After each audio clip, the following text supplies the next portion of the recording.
When we set out to build our own data center, it was because we were seeing more and more hosting and cloud opportunities from our own customer base, and we realized we needed to build an asset that would have a 15 to 20-year operational life.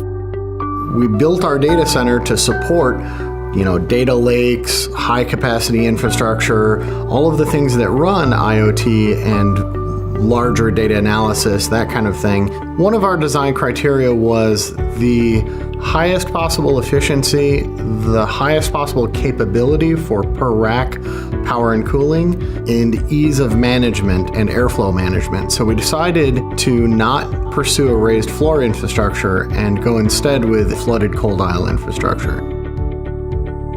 Each cabinet is contained with a solid rear door and a passive chimney, and what that gives us is the capability to run up to 36 kilowatt racks with existing cooling infrastructure, with existing power infrastructure.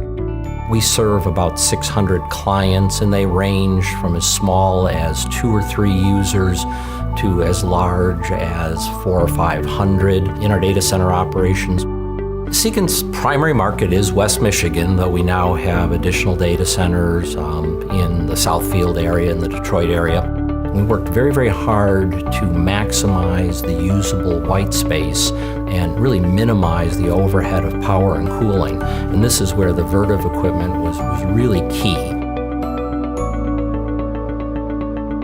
Pumped refrigerant economization was really the best way to get free cooling and the smartest way. The biggest added benefit that we maybe weren't expecting from the Vertiv products was the level of automation in the DSE units. The DSEs, in switching between their compressors and free cooling modes, automatically gives us a lot of options where I don't have to go manually switch something. I don't have maintenance people that have to set points and maintain different gear or anything like that. It's all a single standalone unit that just does our almost 80% free cooling by itself all the time. I've really not had to change a lot through that solution in the last 3.5 years.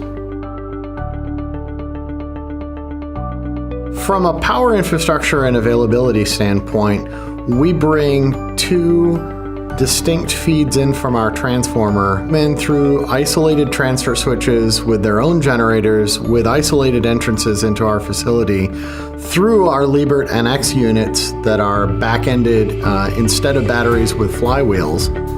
We selected the Liebert NX because it was an online double conversion UPS, and it supported the fact that we weren't going to use lead acid batteries. One of our big selection criteria was the flexibility of that unit, as well as a little bit of footprint.